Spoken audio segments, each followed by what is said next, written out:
ইদিকা পাল মুক্ত শাকিব খান চাই। ইদিকার সাথে শাকিব খান পরপর দুইটি সিনেমা করেছে, এখন দর্শক আর ইদিকাকে চাচ্ছে না। আসসালামু আলাইকুম, কেমন আছেন সবাই? আশা করি সকলেই ভালো আছেন। আজকের ভিডিওতে কথা হলো মেগাস্টার শাকিব খানের আপকামিং মুভি প্রিন্সকে নিয়ে। আপনারা সবাই জানেন শাকিব খানের প্রিন্স নামে একটি নতুন সিনেমা নির্মিত হচ্ছে, যেটি আগামী রোজারিতে মুক্তি পাবে এবং ইতিমধ্যেই এই সিনেমার একটি সিনেমেটিক পোস্টার ড্রপ করা হয়েছে, সবাই দেখেছেন।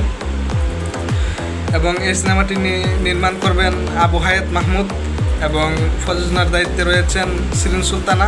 ক্রিয়েটিভ লাইনের ব্যানারে নির্মিত হবে এবং আমরা সকলেই জানি সেই সিনেমাতে অভিনয় করবেন মেগাস্টার শাকিব খান। কিন্তু কে ভিলেন কে নায়িকা এখন পর্যন্ত প্রযোজনা প্রতিষ্ঠানের পক্ষ থেকে কিছু জানানো হয় নাই এবং তারা ইতিমধ্যে খুব তাড়াতাড়ি বিষয়টি ক্লিয়ার করবে। আমরা দেখেছি সামাজিক যোগাযোগ মাধ্যমে তারা সাক্ষাৎকার দিয়েছে, কিন্তু আজকে হঠাৎ করে যে বিষয়টি সামাজিক যোগাযোগ মাধ্যমে ছড়িয়ে পড়ে, হঠাৎ করে আমরা এই গুঞ্জনটি শুনতে পাচ্ছি যে শাকিব খানের আপকামিং ফিল্ম সিনেমায় নাকি আবারও ইদিকা পাল। আর এবার ইদিকা পাল কেন? জুটি এখন বর্তমানে দর্শক কাচ্ছে না, জুটি চাচ্ছে না এবং ইদিকার সাথে পরপর দুইটি সিনেমা হয়েছে। এখন সাকিবিয়ানরা চাচ্ছে এবং শাকিব খানের ভক্তরা চাচ্ছে যে নতুন কাউকে নেই, যারা এর আগে শাকিব খানের সাথে অভিনয় করেনি। কিন্তু ইদিকা পালের সাথে পরপর দুইটা সিনেমা হয়েছে, প্রিয়তমা এবং বরবাদ। কিন্তু বারবার একই জিনিস করলে ভুল হবে। আমরা সাকিবিয়ানরা ইতিমধ্যেই অনেকে ভিডিও তৈরি করেছে সেই বিষয়টা নিয়ে। তারা আসলে ইদিকা পালকে চাচ্ছে না শাকিব খানের সাথে, নতুন কোনো মুখ যারা এর আগে শাকিব খানের সাথে অভিনয় করেনি। এবং অনেক নায়িকা রয়েছে বাংলাদেশেও নতুন, এবং এমনও শোনা যাচ্ছে সিনেমাটিতে 3 জন নায়িকা থাকবে।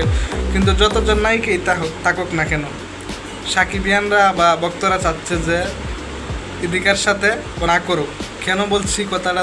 পরপর দুইবার যেহেতু অভিনয় করেছে, জুটি বিষয়টা এক সময় পজিটিভ সাইড ছিল। আমরা দেখেছি সাকিব অপু জুটি, সাকিব শাবনূর জুটি, সাকিব পূর্ণিমা জুটি, অনেক আমরা জুটি দেখেছি। কিন্তু একটি জিনিস বারবার খেতে ভালো লাগে না, আপনারা সবাই জানেন। বারবার একটি জিনিস খেলে এটা আর খাইতে ইচ্ছা করে না। দর্শকের রুচি এখন পাল্টে গেছে, ভক্তদের রুচি পাল্টে গেছে। এখন চাচ্ছে শাকিব খানের সাথে এমন একজন নায়িকা যে শাকিব খানের সাথে এর আগে অভিনয় করেনি। কিন্তু আপনারা কোনটা চাচ্ছেন অবশ্যই ভিডিও নিচে কমেন্ট বক্সে কমেন্ট করে জানা। আর সাকিবিয়ান যারা আছেন আপনাদের উদ্দেশ্যে আমি বলবো, আপনারা সবাই একই প্রতিবাদ করবেন। আমি নিজেও পার্সোনালভাবে চাচ্ছি না ইদিকা পালকে শাকিব খানের এই ফিল্ম সিনেমাতে। এই জন্য বলতে চাই সবাই প্রতিবাদ করবেন এই বিষয়টি। আমি নিজেও পার্সোনালভাবে বলতেছি, বর্তমানে শাকিব খানের সাথে ইদিকাকে চাচ্ছি না।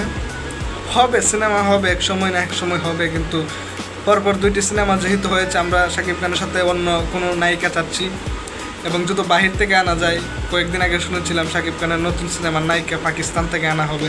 এটা হলে সুন্দর হয়, কলকাতাতে আনা হোক, দেশতে হোক, যেখানতেই হোক। কিন্তু এদিকে দর্শক চাচ্ছে না, যেহেতু ভুলটা করবেন না। দেখুন, ভুল করলে কিন্তু পরে ভুলের মাসুল দিতে পারবেন না, কথাটা মনে রাখিয়েন। এই জন্য ইদিকা পাল মুক্ত শাকিব খান চাই। ইদিকার সাথে শাকিব খান পরপর দুইটি সিনেমা করেছে, এখন দর্শক আর ইদিকাকে চাচ্ছে না। দর্শকের বাইরে গিয়ে কোনো কিছু করতে গেলে, ভক্তদের বাইরে, সেটা কিন্তু ভুল করা হবে। এই জন্য বলছি ইদিকাকে এই সিনেমাতে আপনারা কাজ করবেন না। ধন্যবাদ ভিডিওটি দেখার জন্য।